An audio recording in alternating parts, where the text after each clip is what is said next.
Hoy celebramos un recorrido vital fascinante, lleno de emprendimiento, compromiso público y amor por esta tierra.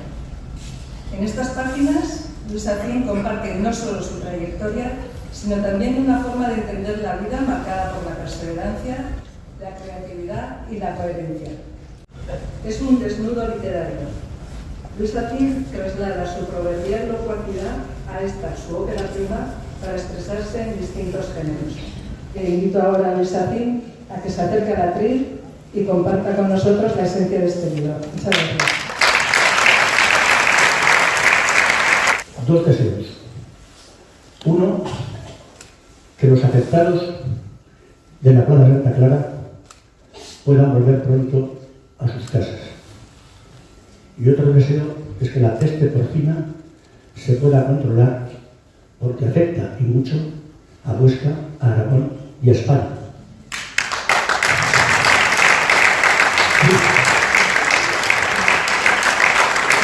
Amigos, autoridades, familia, estoy, no diría que emocionado, pero después de 22 años que no me he dirigido al público, lo creáis o no, por mucho que me pega tablas, si las pierde, se le puede notar. Y voy a intentar hacer una cosa difícil. Por eso lo traigo escrito para no salirme del guión y no desviarme. Después, si Dios quiere, podré contestar algunas preguntas complementarias que me gustaría aclarar hoy aquí, porque sois muchos altavoces que si os convence lo que digo, será muy importante que lo transmitáis, sobre todo para que los que intoxican dejen de hacerlo, aunque es difícil conseguirlo. Algunos se preguntarán el porqué de este libro ahora y no antes. La explicación es muy sencilla. Siempre pensé en escribir este libro cuando me jubilara, pero me jubilé a los 75, más tarde de lo que pensaba. Y en estos 2 años que han pasado, le he dedicado mucho tiempo y lo he conseguido terminar. Además, ahora que ya no soy contrincante político de nadie en particular, ni de ningún partido en concreto, he podido escribir con más tranquilidad y sin tapujos, porque no creo que nadie piense que voy a aprovechar este libro para volver a la política. Como sabéis, no soy periodista ni escritor. Pido disculpas si la calidad literaria es mejorable. Soy el único responsable, aunque he contado con un primer lector y corrector en mi amigo Javier, y se mantienen íntegros los textos que he escrito o pronunciado en distintos momentos de mi vida. No creo que me haga rico con este libro, y además tengo que competir con las memorias de Juan Carlos I o Isabel Presley. Pero en Huesca aspiro a que me lean más que a ellos. En este libro que presento he podido decir todo lo que yo quería. Bueno, todo no, porque me he guardado documentos y la hemeroteca que siempre vuelve, o si alguno me replica, sé que lo harán, e incluso tengo unos documentos sonoros guardados a buen recaudo. Y después de esta pequeña introducción voy a intentar hacer un resumen de un libro que tiene más de 500 páginas y además casi 100 páginas de fotos y documentos. Algunos ya lo habéis podido comprobar, que además pesa mucho. Lo tengo un poco difícil porque dedico 120 páginas a mi infancia, juventud y empresas en las que he participado o puesta en marcha en la gestión. Casi 80 páginas como dirigente empresarial y casi 300 de mi trayectoria política. En el libro aparecen más de 400 personas con nombres y apellidos. La mayoría para bien. Otras se van a enfadar por lo que digo de ellas.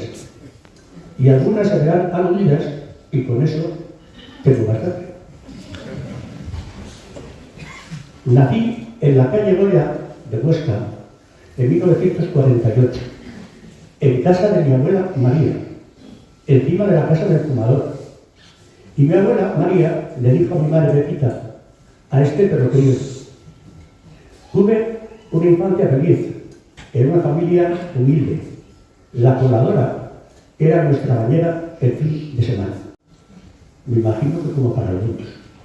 Así que mi infancia la pasé entre la calle Goya y la calle San Martín, que es donde vivían mis padres, con mis amigos de entonces, que algunos están hoy aquí, y estudiando en el Colegio Ballesteros y los Salesianos, donde terminé cuarto de bachillerato y revalida, aunque me quedó un ejercicio y más tarde lo aprobé.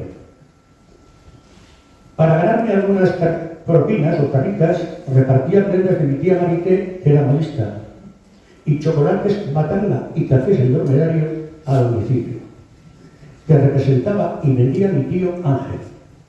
Durante un tiempo me ocupé de una granja de 2.500 pollos en Serés de Alcubierre, por enfermedad de mi tío Manolo, marido de mi tía Elisa. Tenía que ir a buscar agua en un remolque de mano 4 veces al canal cada día y subir el pienso a un granero, que es donde se criaban los pollos. Un poco más tarde llevé la gestión de un estanco que consiguió mi padre de manera provisional hasta que lo adjudicaran a una viuda de guerra. Iba a gestionarlo mi hermana María Ingenia, un poco mayor que yo, pero dada su timidez y lo vergonzosa que era, no pudo soportar el contacto y las bromas de los clientes y dejó de estar.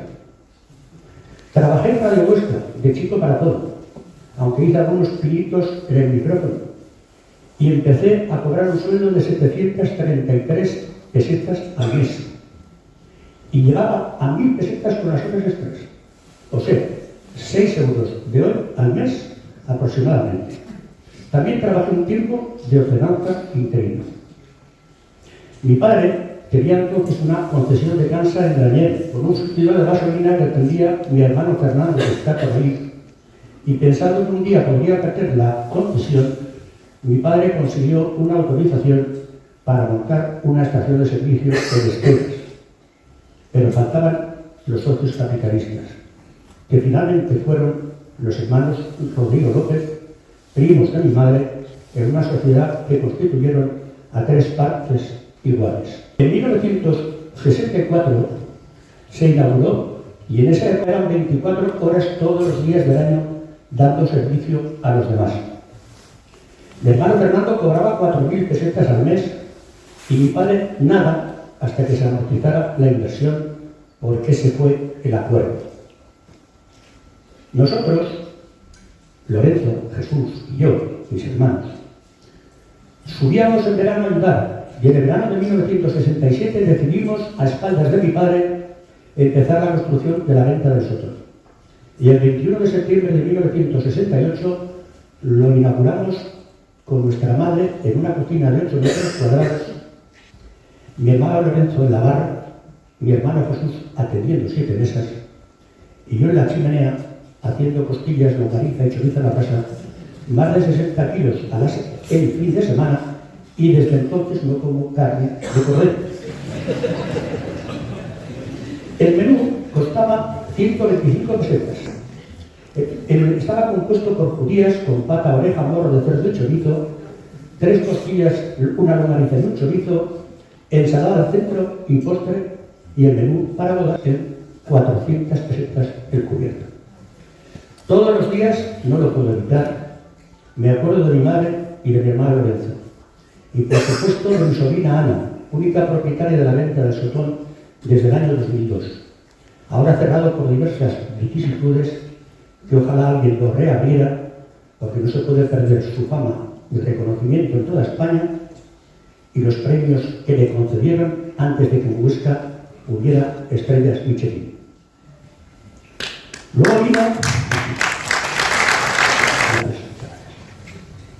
Luego vino el restaurante del Casino de Huesca, desde 1972 hasta 1982.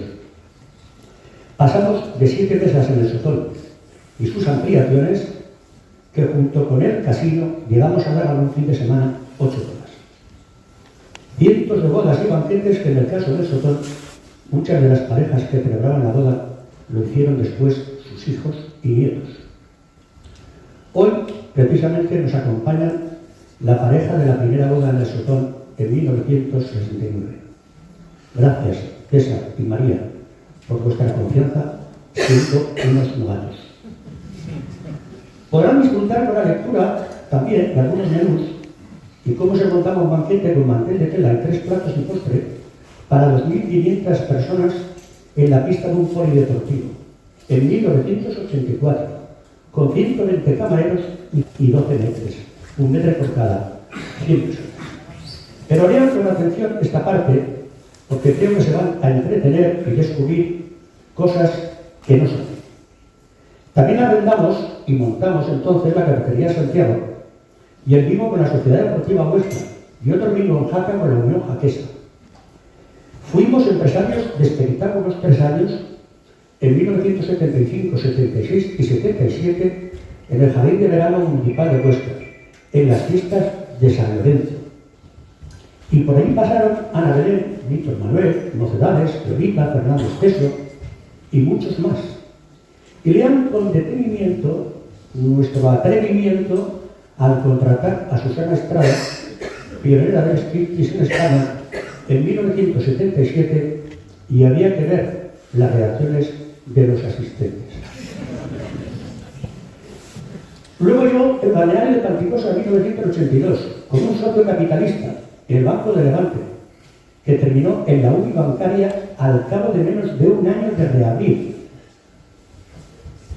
Lean con atención este capítulo y verán qué pasa cuando un banco se va a pique y le arrastra a ti y a otras empresas que podrían quedarse sin cobrar, y sus responsables siempre salen airosos. Pero yo era presidente de la CEOS y socio del Sotón, y pensando siempre en las consecuencias que se podrían derivar. Bien se vale que dentro de mis problemas y posibles soluciones, y muchas veces más solo que la una, encontré sobre todo en mis amigos ya entonces, Paco Pascal y Antonio Angulo, el apoyo que necesitaba junto al abogado Carlos Leguina. También llevé la gestión del Hotel La Cantina en San Miaño, de 1984 a 1987, del que hablo muy bien en el libro y ahora está, que da pena. En 1984 acudimos a la subasta de Nueva España, ahora Diario del Alto Aragón, ingresando la finanza, los únicos que le ingresamos, que muchos de Pico la habían ingresado y no la habían ingresado. Pero no pudo ser, porque la DPH de entonces, como el presidente Carlos García, estaba interesada. Si quieren saber qué pasó, lean. Y el clásico en Zaragoza, en 1988, que lo compramos los 3 hermanos gracias a nuestra aportación y un préstamo de la CAI, porque fuimos la mejor oferta a Turismo Zaragoza, propiedad de Ibercaja, entonces La Cazada. Y también participamos con un 5% de la Parcotero de Jaca, cuando la vio mi amigo Luis Marco, aunque más tarde dejamos de ser socios. Más tarde fundé el grupo Enlaces en Zaragoza, en 1993, al prosperar la moción de censura del innombrable José Marco. El Hotel Mediodía del balneario de Panticosa, en 1999, en una segunda etapa, y la compra del balneario de Luis Magdalena a Garrigues, Walker, después de emitir como alcalde de Huesca en 1997. Más tarde hice un proyecto maravilloso de la mano de un arquitecto, Daniel Díaz Oche, que fue el Castillo de San Luis, donde comprobé que son peores los buitres que no vuelan. Yo por aquel entonces he conocido en las asambleas nacionales de CEPIME como un radical en defensa de los autónomos y pequeños y medianos empresarios, como se hicieron eco medios nacionales de esa época. En Huesca, como en toda España, la financiación era un problema gordo. Los intereses costaban el 18% y si tenías números rojos en la cuenta, el 25%. A veces funcionaban hasta las letras del peloteo, como única alternativa. Y para saber ¿Cuáles eran en 1978 nuestras reivindicaciones como empresarios? Como este libro se puede leer por capítulos según interese, les recomiendo que lean mi intervención a los pocos meses de ser presidente de la CEOS ante Joaquín Garrigues Walker, ministro de Obras Públicas y Transportes, y comprobarán que 47 años después algunas reivindicaciones importantes siguen igual, y otras por terminar, como la reapertura del Canfranc y la autovía Sopor-Sagunto en la provincia de Huesca. El gobernador civil de entonces, José Gómez Salvado, me hacía gestos para que fuera terminando, pero yo seguía y seguía. Al terminar mi intervención me dijo el señor ministro: ¿se habrá quedado usted a gusto, no? Y yo le respondí que no estaría cuando se vieran cumplidas nuestras reivindicaciones. Mi discurso fue muy duro, y así lo calificaron los medios de comunicación. También entonces el ministro de Industria, Agustín Rodríguez Agún, vino a Huesca a ayudarnos, ya que yo tenía mucha amistad con él antes de ser ministro como presidente nacional de CEPIME, que había sido él. Y no se pierdan el encuentro que tuve con el ministro de Relaciones con la Comunidad Económica Europea, Carlos Otero, que después fue presidente del Gobierno de España, acompañado por los vicepresidentes y amigos entonces, Emiliano Lescos y Alfredo Villafranca. Acabo de resumir brevemente mi etapa como dirigente empresarial. O sea, que si les interesa queda mucho por leer las dificultades que teníamos, siempre con pocos recursos y buscando un local adecuado, hasta que por fin hubo un reparto del patrimonio sindical y se consiguió la sede actual. Pero no quiero terminar sin recordar que, como la financiación de las pequeñas y medianas empresas era de lo más complicado en aquella época, con 200 empresarios fundé Oscaval, la Sociedad de Garantías Recíprocas Oscaval. Y posteriormente fundé también, y me eligieron primer presidente nacional de la Confederación Española de Sociedades de Garantía Recíproca. Tuve como interlocutor a UCD y exactamente hice una amistad muy buena con Fernando Abril Martorell. Posteriormente me recibió Felipe González cuando ganó en 1982. Quería sinceramente apoyar las sociedades de garantía recíproca y lo hizo. Lo que es. Y ahora voy con mi trayectoria política, que se inició en 1979, presentando junto con empresarios, trabajadores, deportistas, funcionarios y personas de la cultura de Huesca una candidatura independiente. Y casi salgo elegido alcalde. Para saber cómo fue, tendrán que leerlo si así lo decide. Fue una experiencia inolvidable, con personas estupendas, algunas de ellas están hoy aquí. Palmira Ramón, Vicente Río, José Luis Ara Miche, también he visto a Juan Carrero. En esa época creamos el Pórtico Laurentino, que otros luego lo llamaron Prelaurentes, con la manía de cambiar de nombre para que parezca distinto y aprovecharse de la idea e intentar convencer a la gente de que otros lo habían creado. Pero hay mucho más que recordar de esa candidatura si lo quieren comprobar. No obstante decirles que yo sí que comprobé que la independencia total no existe, porque la ideología nos hace diferentes. Y aunque los partidos piden siempre unidad, la unidad no significa uniformidad. Y yo he sido muy disconforme, aunque nunca he dicho no por el no, porque siempre he defendido mi disconformidad con argumentos, y ahora que les voy a contar mi trayectoria política, más en serio podrán comprobar. He sido concejal, diputado provincial, parlamentario aragonés, consejero del Gobierno de Aragón en 2 departamentos, alcalde de Huesca y diputado del Congreso. En este libro he querido aportar luz, datos y reflexiones de mi trayectoria política. No se trata solamente de opiniones, porque también expongo con transparencia mi gestión al frente de los departamentos de Industria, Comercio y Turismo y Ordenación del Territorio, de alcalde de Huesca y diputado en el Congreso, y la gestión de Jaca 98, candidata a los Juegos Olímpicos de Invierno.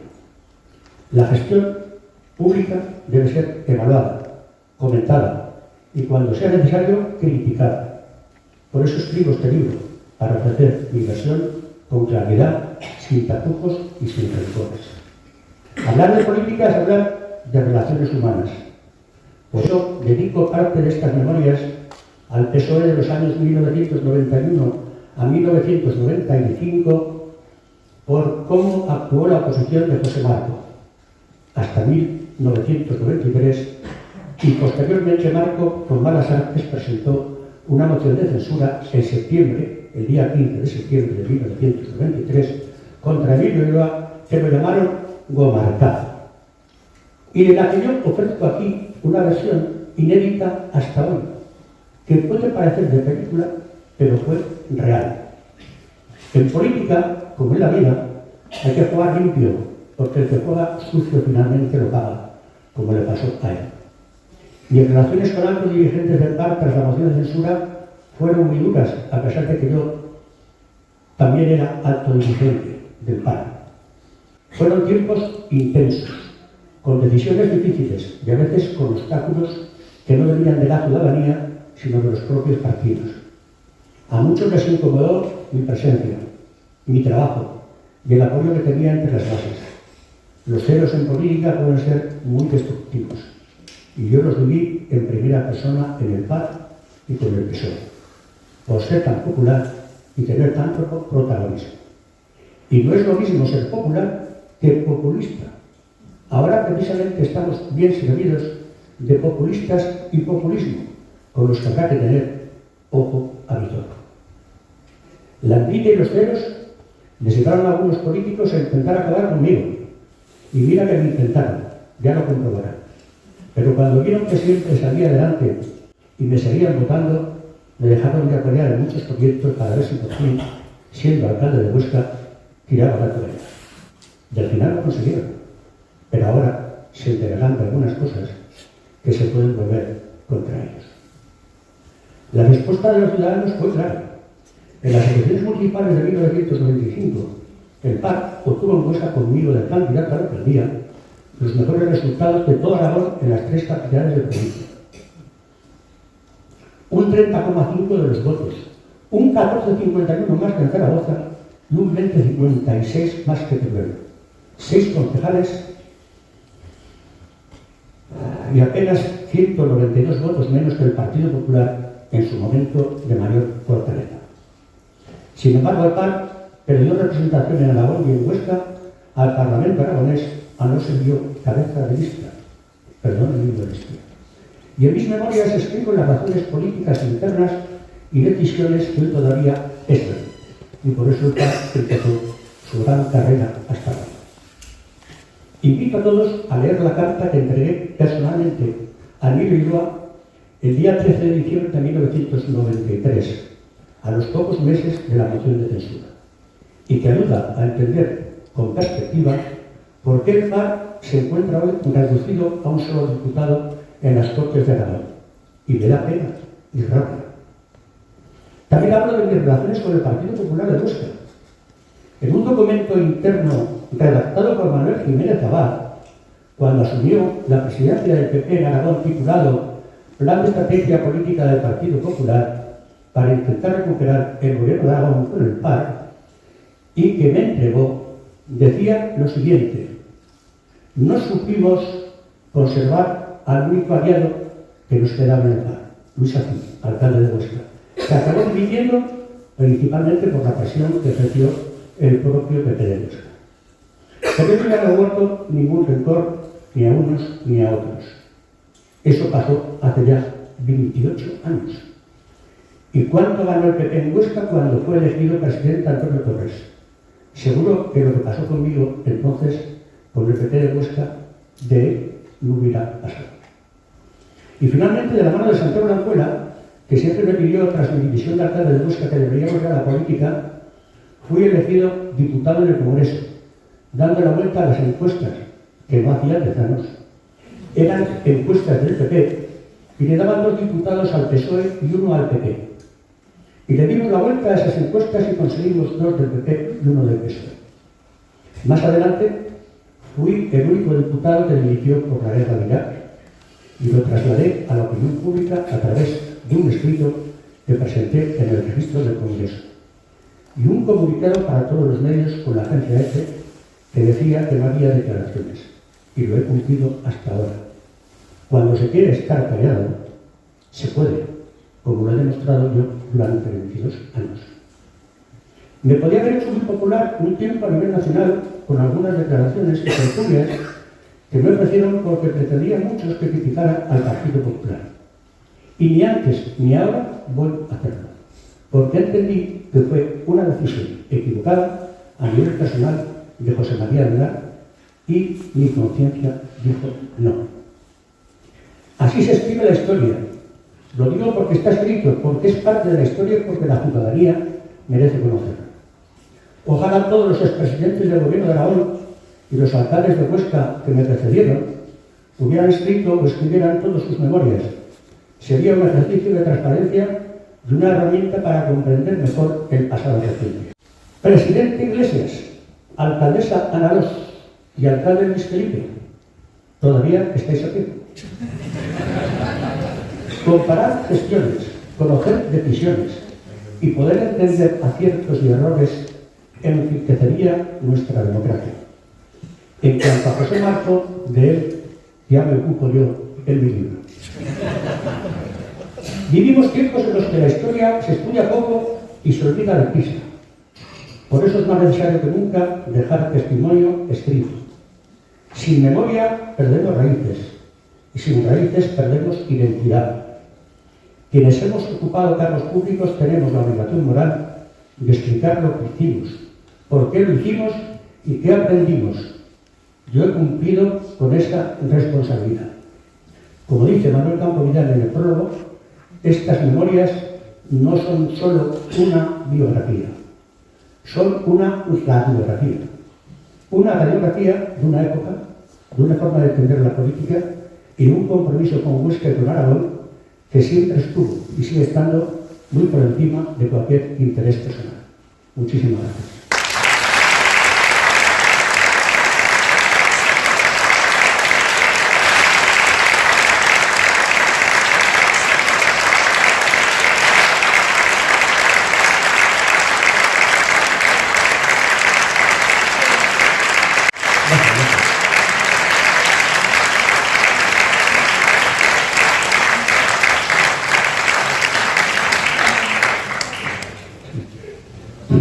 Ahora en la mesa que venga también por favor Luis Campo Vidal, además del consultor para la televisión española, Antena 3 Televisión y proyectos internacionales, y además es miembro de consejos de administración en medios aragoneses como el Diario del Alto Aragón y red de emisoras de radio.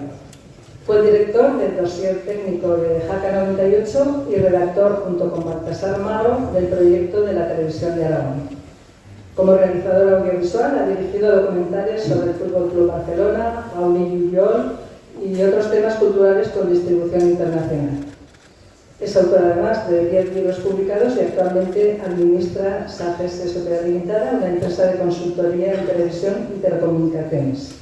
Bueno, Luis, queríamos empezar preguntándote por la compra que hiciste como consejero de ordenación del territorio de los antiguos terrenos de Albajar y de la Granja de San Lorenzo. ¿Qué objetivo tenías y qué pasó con esos planes? ¿Por qué se truncaron? Como diría uno de este caso, diría, me alegro de nada. Bueno, yo cuando me nombró el ministro consejero de ordenación del territorio, lo primero que hice, se lo puede creer, porque antes desde otro departamento de Industria, Comercio y Turismo no podía hacer tanto por Huesca como creía que podía hacer desde el Departamento de Ordenación del Territorio, llamé y luego me entrevisté con el alcalde entonces, Enrique Sánchez Carrasco, que siento mucho que no esté aquí, pero nos acompaña su hija Celia. O sea que, por lo menos podrá decir de alguna forma que recuerdo con mucho orgullo a su padre. Y lo primero que le pregunté es, ¿qué necesita Huesca en estos momentos? Lo más perentorio que necesita Huesca. Y me dice, suelo para viviendas, un recinto ferial y suelo industrial. El recinto ferial era una nave de las antiguas de Albajar con botellas. Hicimos pocas ferias, pero camino llevamos de no haber hecho ninguna. Y entonces, atendiendo esas peticiones, decidí, desde una empresa pública que luego se cargó Marco, que yo creé dos, una para suelo y vivienda y otra para infraestructuras, para que la comunidad no se parase, porque estaba endeudada hasta el 25%. Y esas empresas públicas ya funcionaban en España, en otros sitios, sobre todo en Cataluña. Y había 400 y pico en el gobierno central. Compré 7,5 hectáreas, 75.000 metros en los terrenos de Albajar. Una empresa que estaba pasando momentos difíciles y que de alguna forma había 105 trabajadores que podían perder el empleo. Pero él quería vender para poder pagar las deudas y le hubiera gustado probablemente que estuviéramos recalificando los terrenos. Pero por ahí, y el ayuntamiento y mi departamento pasamos. Costaron 700 millones de pesetas. Se extrañarán muchos que yo hablo todo el rato de pesetas, pero es que mi época fue de pesetas. Pero las puedo traducir a euros, por darles de momento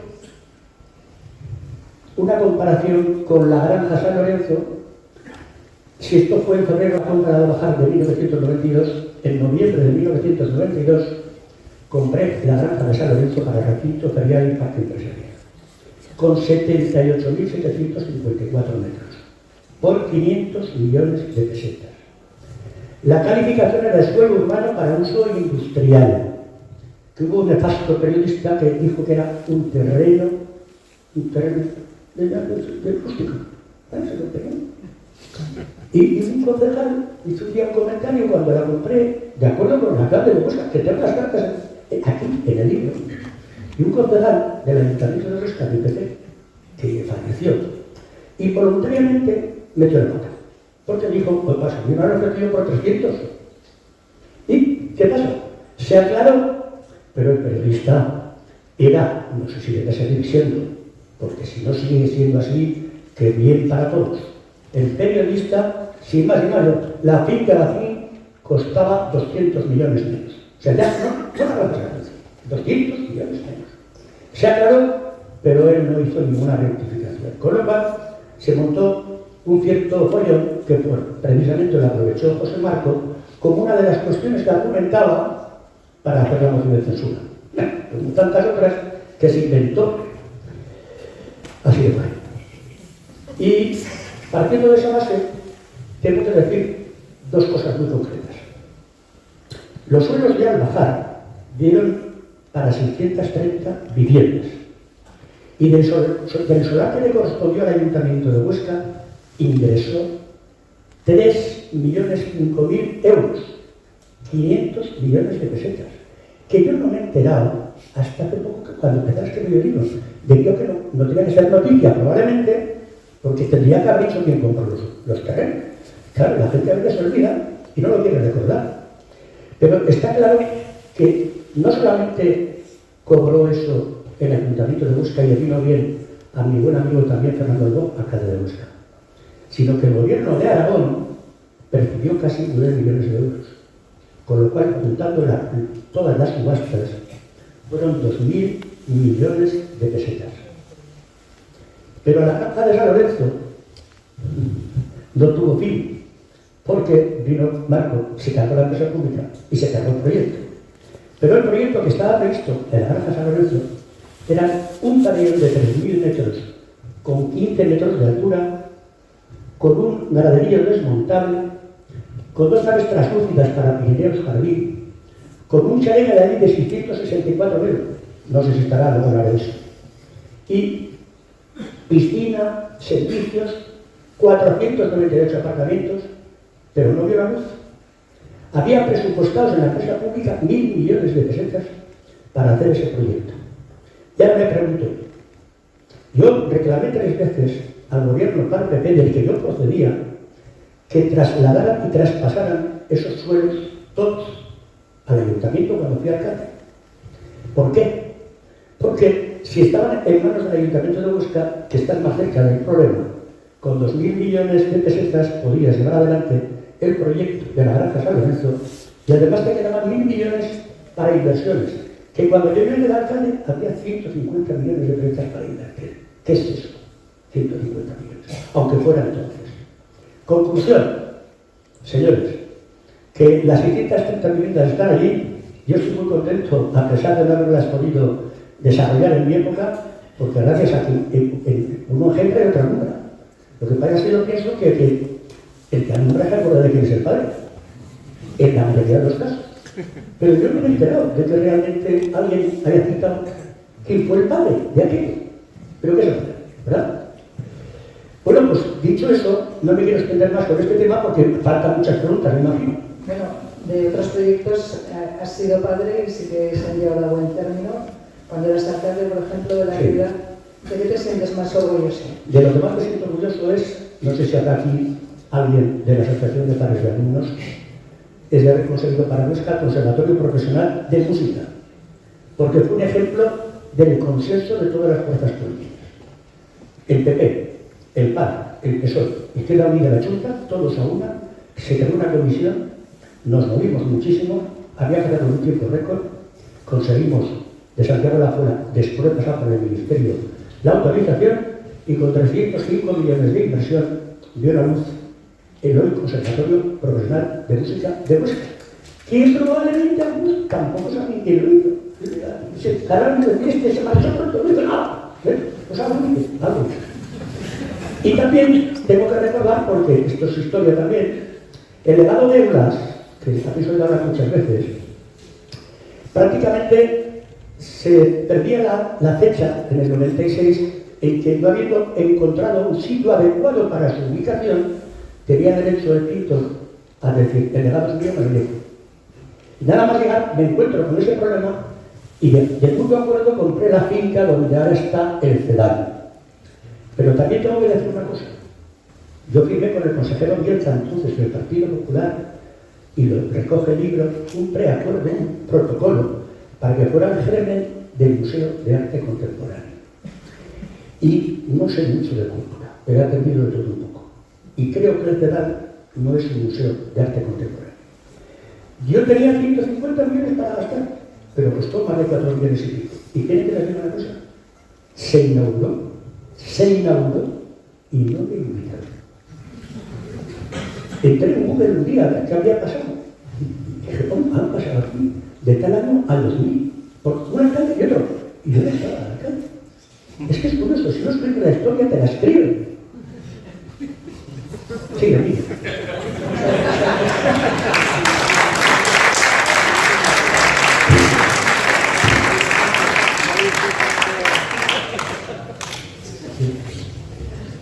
Sí, hola, buenas tardes. Algunos amigos me han preguntado ¿qué hace uno de un pueblecito tan pequeño como Camporrels viniendo a Huesca a presentar a una persona tan conocida y reconocida como Luis Satín? Y entonces digo, bueno, pues espera que te lo explicaré cuando tenga el micrófono, ¿no? Permítame que se lo cuente. A finales de 1989 me encargaron la dirección del dossier olímpico de Jaca 98, la candidatura olímpica de Jaca que ha llegado más lejos, que yo creo que es la única que ha llegado a ser admitida por el Comité Olímpico, y hacer un dossier olímpico es una tarea muy difícil, muy complicada, y en ese escenario, porque es un escenario que tienes que contratar a muchos buenos profesionales, tienes que hacer anteproyectos de instalaciones deportivas, de telecomunicaciones, de marketing, de residenciales para los deportistas y para los miembros del Comité Olímpico Internacional, etc. Y en ese proyecto conocí a Luis Satín y me dio una sensación magnífica de una persona profesional, honesta, que resolvía absolutamente todos los problemas que iban apareciendo, que eran muchísimos, porque teníamos problemas de todo tipo, internos, externos, internacionales. Bueno, pues esa candidatura, ese dossier olímpico, pasó los filtros del Comité Olímpico Internacional, que está compuesto por en aquel momento, y creo que ahora también, por los mejores técnicos del mundo. Llegamos a Birmingham, a la final, y ahí quedamos los terceros, por detrás de una ciudad japonesa, Nagano, que es la que ganó los Juegos Olímpicos del 98. El segundo fue Salt Lake City, que ganó los siguientes Juegos Olímpicos, y el tercero fue Jaca. Y ahora te querría preguntar, si conseguimos que un dossier olímpico llegara a la final, fuera aprobado por el Comité Olímpico Internacional, ¿por qué las siguientes candidaturas de 2002, de Jaca, de 2010, de 2014, no fueron admitidas, no fueron aprobados sus dosieres? ¿Por qué no aprovecharon un dossier que ya estaba hecho con anteproyectos y estaba prácticamente aceptado? Bueno, Luis, coincidiendo con lo que tú dices, pero ampliando un poquito, siguiéndome y ajustándome a los tiempos, porque de todo lo que hablo, cuando he dicho que hay 546 páginas y se pueden coger por lo que a uno le apetezca o no cogerlo porque no le apetece, está claro que todo esto que estoy contando está reflejado con pelos y señales en el libro. O sea, el que no sepa del proyecto olímpico, porque no tiene por qué saberlo, si quiere enterarse, lee el proyecto de Jaca y se entera. Pero se entera de lo que pasó, de lo bueno y de lo malo, de las críticas que algunos hicieron, pero ahora vamos a poner un poco las cosas en sus sitios, si es posible. Para hacer un proyecto de una candidatura olímpica a unos Juegos Olímpicos de invierno, no lo puede hacer cualquiera. Te tiene que acompañar la orografía del terreno. Tiene que haber unas montañas espléndidas, porque hay muchas pruebas que hay que realizar allí.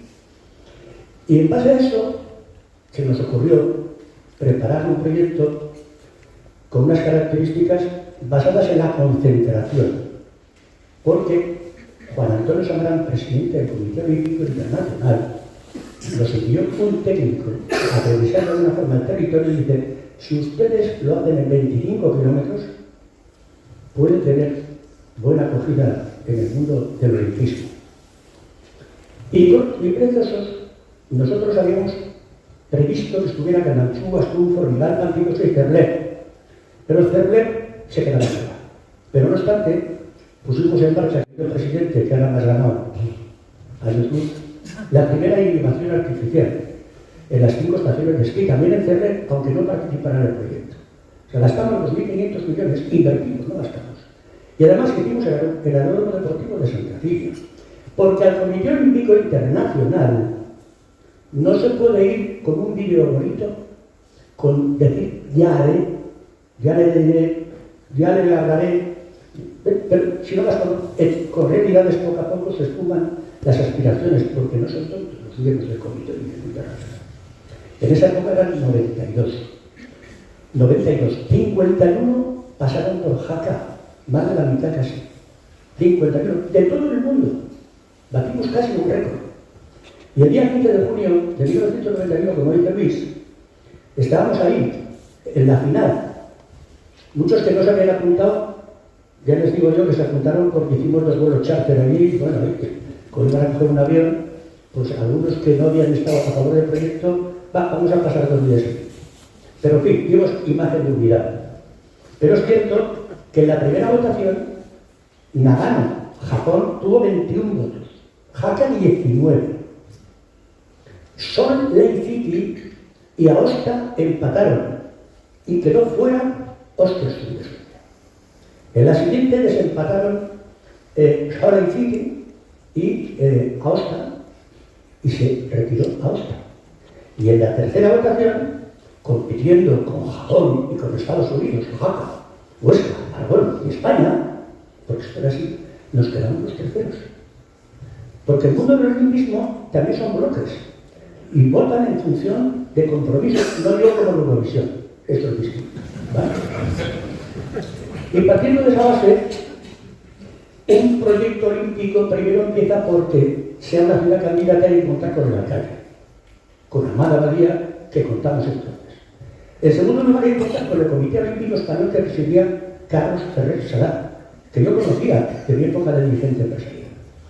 Pero el Comité Olímpico Español no presenta una candidatura al Comité Olímpico Internacional sin el aval del Estado que garantice que el proyecto y sus inversiones se van a cumplir. No puede haber fallas. Y en base a eso, y hay que reconocerlo, Felipe González, presidente del Gobierno de España, dio su apoyo por coherencia y viabilidad del proyecto. Y dio el aval del Estado como en Barcelona.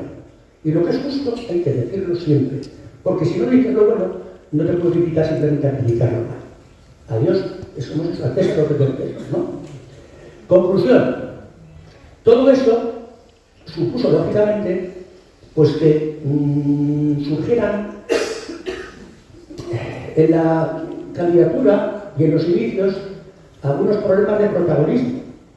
Pero claro, si les digo que el proyecto de Jaca realmente costó 1.600 y pico millones de pesetas y que alguna institución que quería página estar en la foto y criticar no puso nada, y si tenemos en cuenta que dos empresas aragonesas, pero una era catalana con sede aquí, Cerveza San Miguel puso 8,5 millones, y una empresa que se llama Catusa, que se dedica a hacer cava y cariñena, 500.000 pesetas. Yo había hablado con las entidades financieras, con empresarios, etcétera. Hay que poner, hay que saber, mirar, ojo, las infraestructuras que se pueden ganar, las instalaciones deportivas que pueden quedar. ¿Cómo nos estamos jugando el prestigio? Pues eso es lo que recaudamos. Pero ¿saben qué pasó en Barcelona? Que tendrán muchos defectos los independentistas, que primero van a coger la tarta y luego se la reparten. Y de los 1.600 millones que también costó Barcelona, a la quinta vez que se presentaba, aunque ininterrumpidamente, de esos 1.600 y pico, 96 empresas o sociedades, a 10 millones cada uno, obtuvieron 960 millones para el proyecto. Igual que aquí. Me hubiera gustado, si lo hubiéramos conseguido, cómo se habrían movido muchos empresarios y muchas entidades financieras para coger algo del roscón. Estoy convencido, pero en aquel momento no se dio la cara. Y cuando hay proyectos de Estado en una comunidad autónoma, debemos todos, si estamos de acuerdo, estar detrás de él. Y como no me quiero, digamos, enrollar más de la cuenta, porque muchas cosas las contempla el libro, les voy a decir lo que opinaba, textual, Chamarán, Juan Antonio Chamarán, sobre Jaca 98 al terminar las votaciones. Los beneficios obtenidos por Jaca en esta primera experiencia olímpica han sido muchos e insospechados. Actualmente los 5 continentes conocen la existencia de Jaca y sus grandes posibilidades turísticas, deportivas y culturales. Sin la candidatura para 1998, habría continuado siendo una bella ciudad con magníficos atractivos, pero su marco no habría rebasado el viejo continente. En estos momentos es conocida, Secretaría Jaca, y en el buen sentido de la palabra, temida ante nuevas oportunidades olímpicas en el mapa deportivo mundial de este final de siglo. Jaca tiene un lugar bien asentado. La gestión de la candidatura ha sido muy buena. Se han logrado varias metas. La primera de ellas es que no hubiera en nuestro país ninguna oposición, al contrario, se logró un importante apoyo nacional. Se demostró que en el deporte olímpico España mantiene una importante unidad. El contacto con los miembros del Comité Olímpico Internacional fue muy eficaz. Creo que la candidatura de Jaca contó con las personas adecuadas. Sobre la posibilidad de presentar de nuevo la candidatura, yo pienso que solamente Jaca, con la colaboración del Comité Olímpico Español, debe decidir y valorar. Y nos presentamos en el 2002. Perdonen, yo no estaba. Yo, en un pleno en Jaca, celebrado para informar sobre el proyecto olímpico, dije que dimitía como vicepresidente ejecutivo de Jaca 98 para dedicarme al Departamento de Ordenación del Territorio, Obras Públicas y Transportes, que debía ser el guardián, junto con el Ayuntamiento, de cualquier proyecto urbanístico u otras cosas. Y sobre Jaca 2002 no pasó el coste para pasar a la final. Y cuando le preguntaron a Chamarán, declaró: la eliminación de Jaca 2002 no fue por mala suerte, ya que había 9 candidaturas y los responsables de elegir a 4 finalistas no contemplaron la posibilidad de Jaca. Así de sencillo. Jaca debe seguir trabajando y pensar muy bien qué ha pasado. Y para ello tienen un buen punto de referencia en Barcelona, que quiso ser ciudad olímpica en 4 ocasiones. En las siguientes candidaturas de 2010 tampoco pasó el corte, y en el año 2014 tampoco. Hagan ustedes sus conclusiones.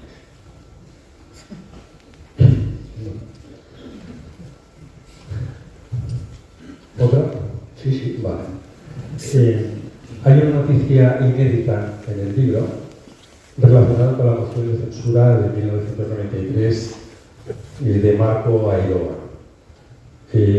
Has hablado un poquito de ella, pero sin hacer spoiler para los que van a comprar el libro. ¿Qué nos puedes adelantar? Bueno, adelantar no está todo en el libro y desde luego he dicho que es una versión que algunos no la creerán, pero es la que yo viví.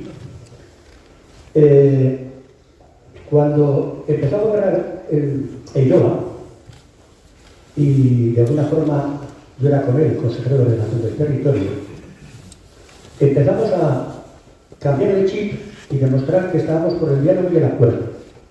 Y empezamos con el gobierno central del Partido Socialista a intentar el pacto del agua, que yo negocié en nombre del gobierno de Aragón, el pacto de Piñana, que recuperamos 192 hectómetros cúbicos para regadíos, parte de ellos al canal de la Litera y también para el canal de Aragón y Cataluña.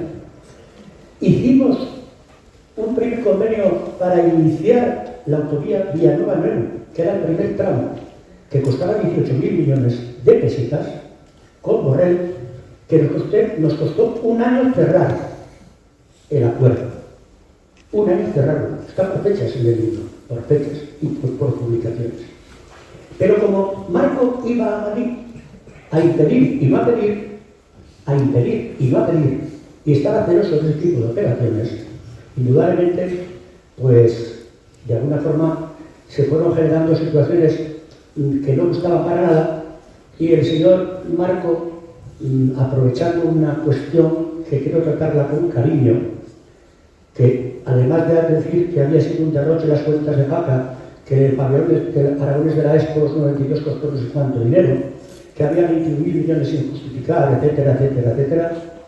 Y hacía unos meses que casualmente Gomariz, el famoso Gomariz, para el que sepa de lo que estamos hablando, se había pasado del Partido Popular a Grupo Mixto. Luego Marco, que no subió desde el primer momento con 30 diputados y 3 de Izquierda Unida 33, frente a 34 del PAR PP, le dijo a sus allegados que no le preguntaran cómo, aunque yo creo que alguno le preguntó, pero pensaba ser presidente esa legislatura. Y lo consiguió.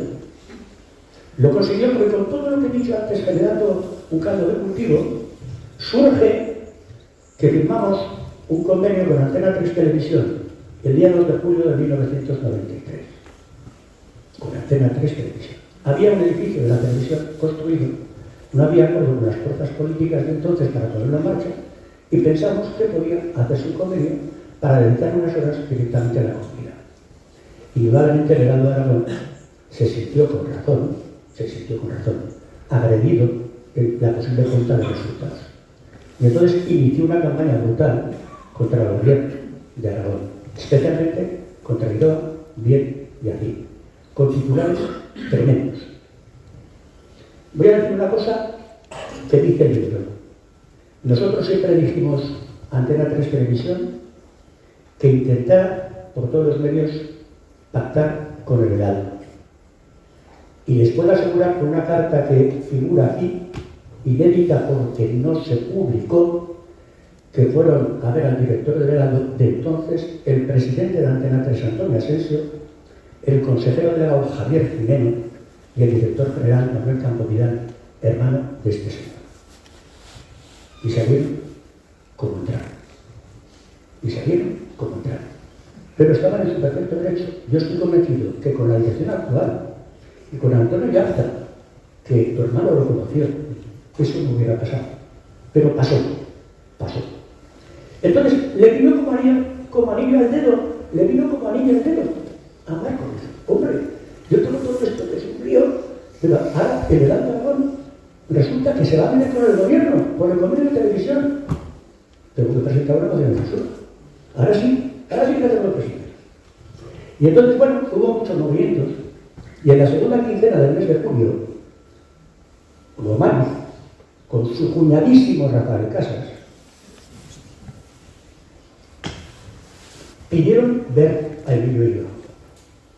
Y Emilio Eiroa, que ya estaba al presidente, que ya estaba harto de muchas tropelías de Gomariz, porque desde el sacar un visto todos lo llaman alrededor de Incluso Marco le puso un diputado para que cuidase de él todo lo que quisiera. Todo lo que pidiera, no había ningún problema. Bueno, pues ellos estaban parados con ellos, con él expresamente, y delegó en mí para hablar con ellos, en mí. Pero lo sabía Santiago Lanzuela y José Ángel Bien, y Emilio Bilbao. Y la conversación que tuve fue esta. Tenemos mucha presión, nos están ofreciendo en el PSOE un dinero para cambiar nuestro voto y apoyar una moción de censura, recuerdo, segunda quincena del mes de julio. Y nos ofrecen 200 millones de pesetas, 100 antes de la moción, cuando se debata, y 100 a final de año. Como además mi cuñado es delegado del gobierno de Aragón en Madrid, pedimos que le mejoréis las condiciones. Y en tercer lugar, como sé que esto me va a apartar de la política para siempre, me han ofrecido un puesto de agregado en una embajada cuando termine la legislatura. Mentira o verdad. Entonces les dije, no aceptamos ningún chantaje. ¿Tú te crees que ahora podemos ir al Pinatequi, a tu despacho, querido presidente, mover un cuadro, abrir una caja fuerte, sacar dinero? Pero tú qué te has pensado, esto solamente pasa en las películas, y los mandamos, como se dice vulgarmente, a escapar. Pero el escaparle duró poco, porque volvieron a insistir. Y al final la última oferta era, porque jugaban a poli bueno y a poli malo. El poli bueno era Rafael Casas y el poli malo era Aldo Madrid. Oye, mi cuñado ya no puede más, ¿no? Si le dais 25 millones, esto ya a finales de julio, ahora y el resto se lo podéis pagar con las adjudicaciones que se hagan en el gobierno, que ya habrá prometidas, que de eso ahora se habla mucho de prometidas. Y bueno, nuevamente rechazamos esa posibilidad. Y una vez que nos pusimos de acuerdo, Lanzuela, Bien, Eiroa y yo decidimos que íbamos a correr el riesgo, que no pensábamos nunca que fueran capaces de hacer eso. Pero lo hicieron. Y salió la moción de censura adelante. Y del equipo de gobierno de Marco, hasta que tuvo que dimitir en el año 1995 a primeros, realmente ya me ocupo, como digo yo, en mi libro, ¿vale? Pero, ¿qué pasa? En aquel momento todo eso que yo sabía, porque me lo habían contado, con las nuevas tecnologías del año 1993, ahora cualquiera te graba. Lo sabemos todos los días, hay que tener un cuidado, ¿verdad? A mí ahora me estarán grabando porque no tengo ningún miedo, ¿no? Pienso que me estarán grabando, no digo que tenga miedo. Pues no teníamos pruebas. Era su verdad, porque tampoco decía, el PSOE no decía qué. Porque también formulaba por ahí un presidente de una entidad financiera que pensaba que no le íbamos a apoyar para la renovación de la presidencia, y también se dijo que estaba detrás. Eso se dijo, absolutamente se dijo eso, sí. Bueno, pasaron unos meses. Ya tenía la rematadera. Yo me quedaba con ganas de a ver si le podía sacar a Romaniz algo de lo que me había dicho. Y entonces, dice que me pasó razón, y al cabo de unos meses, en un pasillo en las Cortes, que estaba por ahí, perdido, abandonado, solo, se lo había buscado, ¿vale? Él ya estaba enganchado. Le dije, joder, aquí, que me das pena, la buena madre. Te voy a quitar un día de estos al verano. ¿Aceptarás? Dice, bueno, sí, me lo buen tiempo y aceptaré, como si tuviera la agenda. Y sí, le invité a cenar y aceptó. Fuimos a un restaurante de las afueras y en un comedor privado, los dos solitos, un amigo mío, que era guardia civil, llevó un magnetofón de aquellos grandes en una mesa, tapado con un mantel, no pudo hacer pis sin 3 horas y pico. Y con un micrófono en el florero que había, digamos, flores secas, o sea que conseguimos una grabación. ¿Vale? La conseguimos, claro. Y en esa grabación mentía, decía cosas de verdad, otras de mentira, despistaba, no se mojaba mucho, etc. Pero en un momento que ya no me aprenden bien, pero en un margen me lo dieron el otro día. El resto tengo que seguir esperando a cobrar con las publicaciones. ¿Vale? No sé cuánto cobró, finalmente. No lo sé. Pero si no me equivoco, en un chiringuito financiero, a finales de 1999, apareció la noticia de que había perdido 179.000 y pico euros. Profesor de universidad, el metálico es para sospechar, ¿no? Pues esa era la pequeña historia de la moción de censura, que además nos dejó una imagen de Aragón por los suelos que nos costó levantar, y bastante. ¿Podéis saber otra situación? Muy bien, muy bien. Mira, en 1970 comentabas que bueno, saltaste del mundo empresarial, ¿no?, a tu candidatura independiente para el Ayuntamiento de Huesca, ¿no? ¿Cómo ha sido esta evolución, ¿no?, de la empresa a una candidatura independiente, al PAR y finalmente al PP? Bueno, lo más rápido que pueda, porque los que me conocen de siempre lo van a entender tan rápido como lo diga. Me decían tipos a 5 horas, ¿os acordáis? Bueno, pues yo en el año, como he dicho antes, 1979, presenté una candidatura independiente, ya lo explicaba antes. Terminó la legislatura y me subí a los cuarteles de Bonanino y Panticosa, que el mismo problema tenía ahí para sacarlo adelante. En 1983, José María Aún me propuso encabezar la lista del Ayuntamiento de Huesca por el PAR, pero precisamente por la mayoría de Panticosa, por el problema, no pude aceptar la invitación. Pero en el 87 me ofrecieron encabezar la lista municipal por Huesca, y si el PAR tenía entonces un concejal y 2 parlamentarios, junto con Juan Antonio Bolea, hicimos la campaña juntos, sacamos 5 parlamentarios y 4 concejales. Es cierto que yo le dije a Emilio Ulloa, que fue quien me convenció para encabezar la lista, que si gobernaba el PAR me gustaría ser consejero de Industria, Comercio y Turismo, porque lógicamente venía del mundo empresarial y conocía mejor que otros, no digo más, los problemas de la empresa. Prueba evidente es que el primer plan que puso en marcha Junta para las pymes para financiar la consumación de intereses y a fondo perdido. Esa legislatura fue estupenda, 4 años, y no voy a enumerar los proyectos que alcanzan. Muchísimos. Llega el año 1991 y encabezo la lista al Parlamento. En Zaragoza bajan 2. Teruel se mantiene con 3 y Huesca sigue 5. El PAR saca 17, el PP 17, unos pocos votos más el PAR. Y por eso fue presidente de Villalba. Por eso fue presidente de Villalba. ¿Y por qué no fue Hipólito? Aún no lo he explicado. Había que buscar una persona de consenso, y ese era Emilio Ulloa. Llega la moción de censura, y después de que pasa todo esto que acabo de comentar, da la impresión de que algunos habíamos sido responsables por lo que fuera, ¿no? Y tuve problemas tremendos, siendo alto dirigente del PAR, que yo era presidente de Huesca, vicepresidente regional, para que me aprobaran la lista del ayuntamiento.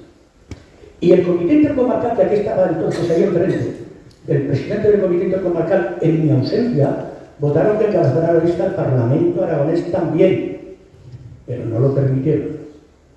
¿Qué pasó en el 95? El peor resultado del PAR en la provincia de Huesca, pero el mejor resultado del PAR en las elecciones municipales, como antes se comenta. Pero entre el PP de entonces y el PAR de primera fila hicieron lo que pudieron para que no tuviera yo aquello que comentaba al principio, ¿no? Los suelos, etcétera, etcétera, etcétera. Y eso se paga con la salud, y tuve que dimitir. Y cuando dimití, y termino ya, sinceramente me marché con mucha amargura, porque después de haber demostrado claramente la cantidad de cosas de verdad, léanlas en el libro que no pueden discutirlas, y era mi obligación como consejero, me tuve que ir sin poder hacer muchas cosas por Huesca, aunque hice las que pude y aún se notan. ¿Y entonces qué pasó? El PAR se olvidó de mí. Una vez nos preguntaron, ¿qué tal estás? ¿Estás mejor? Pero se olvidaron. Se olvidaron, pero la Zula, que hizo conmigo una gran amistad, nada más que dice, entre unos y otros, que no será bien imposible, ¿verdad? Pero tú no puedes retirarte de la política, tienes que volver. Pero volví inicialmente al Hotel Mediodía, en el balneario de Panticosa, que pudimos recomprar la Ibercaja, porque Garrigues no había pagado la hipoteca. Y tuvimos ahí una época de un año y pico, hasta que conseguí que Nozalera, que era muy buen amigo mío, le dije este proyecto, Garrigues no lo ha sacado adelante, el Banco Levante tampoco, yo no pude, Nozalera seguro. Subió Nozalera, les ofrecí un vuelo en helicóptero con su padre y con su hermano, que siempre trabajan juntos, se enamoraron del balneario y se lo compraron a Garrigues Walter. Entonces yo me quedaba otra vez con ganas, con tranquilidad, y Santiago Lanzuela me dice, Luis, tienes que volver al Senado, venga al Senado, hombre, que además tienes A y estarás por delante de Isa, me decía. Ya me dijo, los señores no te puedes saber la que me refiero.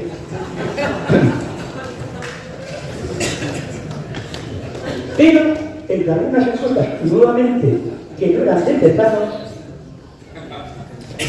y me las enseñó. Dice, mira, las encuestas ahora dicen dos del PSOE, uno del PP. Pero te hemos metido aquí en las encuestas, perdona por haberme consultado, y perdonad que tengo abuela, pero tengo que decir lo siguiente. En la encuesta decía, grado de conocimiento de desafío, el 95%. Valoración, 6 de 10, lo vi, no me engaño. Tienes que ir al Congreso, de número 1. Y sí, fui de número 1 y le dimos la vuelta. 2 y 1. Y ya termino diciendo qué pasó con el PP. Diputado en el Congreso, ahora te haré referencia al querido Jorge, a una tontería nada más, pero simpática, donde el primer presupuesto del 2001, Ángel Pintado, que está por ahí, que era compañero mío de diputado, tuvimos el atrevimiento de abstenernos en la sección de Álvarez Castro. ¿Qué hicimos? Todo porque el presupuesto que nos ponían para buscar no se correspondía con lo que habíamos dicho en campaña. No se acercaba para nada. ¡Qué feo montamos! Además, como sabéis muy bien, Álvarez Castro era muy amigo de ese Anisa de Chazurra. Conclusión. Hubo un congreso en el que yo participé, el 10º congreso del PP, y me encargaron una ponencia, querido presidente, igual que a otras. Se llamaba Aragón, una tierra de oportunidades. ¿Quién era el ponente? Luis Aguil, Jorge Arcón y Carmen Primo de PP. Entonces eras concejal. Finalmente, por unanimidad, iba a ser candidato a la alcaldía de Huesca de nuevo, porque el que me movía era seguir haciendo cosas por Huesca. Y una gran depresión, por simplificar, me apartó de la lista. Pero mira que yo fichaba bien, ¿eh? Roberto Bermúdez y Ana Dos, que han sido después lo que todos saben. Una alcaldesa, un secretario de Estado, ahora un consejero de Hacienda, ¿no? Y ya finalmente pasó aquello, y cuando se me pasó la depresión volví al Congreso, pero ya no era lo mismo. Yo ya no me encontraba tan bien, y surgió, como he dicho antes, el tema de la guerra de Irak. Y lo siento, porque todos podemos equivocarnos. José María Aznar decidió apoyar las Azores y yo dimití en conciencia. Nada más, queridos amigos.